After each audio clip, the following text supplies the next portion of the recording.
Hey Storm Shielders, meteorologist Jason Myers here. This is a look at your forecast for the weekend of June 28th and 29th, 2014.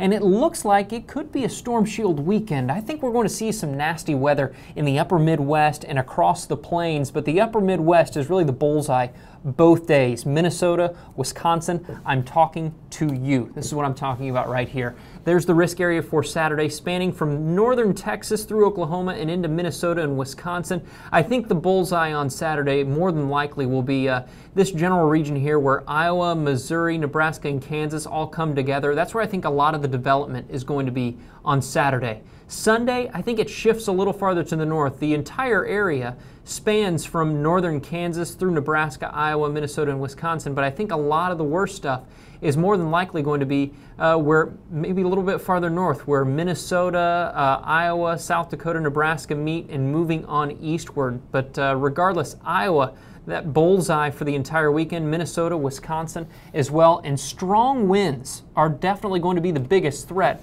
because we have this trough digging in the mountain ranges early Saturday morning, but as it moves a little farther to the east, moves into the central plains. This is by Saturday afternoon, Saturday evening. We really start to see it digging in, and out ahead of it, we'll see that thunderstorm development. Watching it as we progress a little farther into Sunday, the winds really pick up. These colorful arrows right here, green indicates not so bad winds, but the pinks and reds, those are some pretty strong winds, and they'll be moving into the upper Midwest by late Sunday, and that's where we're going to see some really strong winds with a lot of these storms over the weekend. It looks like that's the biggest threat. We could see some hail, possibly a tornado or two, but more than likely I think we're looking at some strong winds all weekend long with any storms that happen to pop up. What's the timing looking like? Well, we can check that out right here at the surface. We can see some rain showers, maybe a few rain showers just in the morning. It looks like these will more than likely be left over from what we're getting late Friday.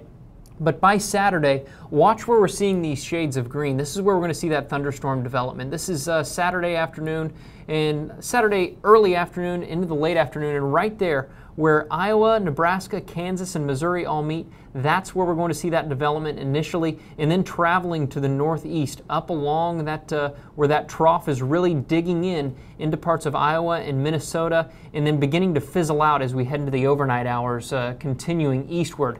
Things are fairly quiet Sunday morning, but by Sunday afternoon we start to see a little bit of development in South Dakota and Nebraska, and then by the afternoon and the evening a strong line of storms starts to form, and we're looking at some pretty strong winds across the plains and the upper Midwest. Like I said, Iowa, Minnesota, Wisconsin, Nebraska, South Dakota, everyone is at risk. You'll want to keep Storm Shield handy all weekend long because you're definitely going to need it. It will of course give you all the watches and warnings for your exact location. You won't get any false alarms. So this weekend, be safe. A slight risk both Saturday and Sunday. So we have the potential to see some severe weather both days.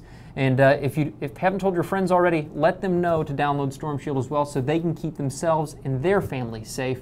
In the meantime, I will see you next time.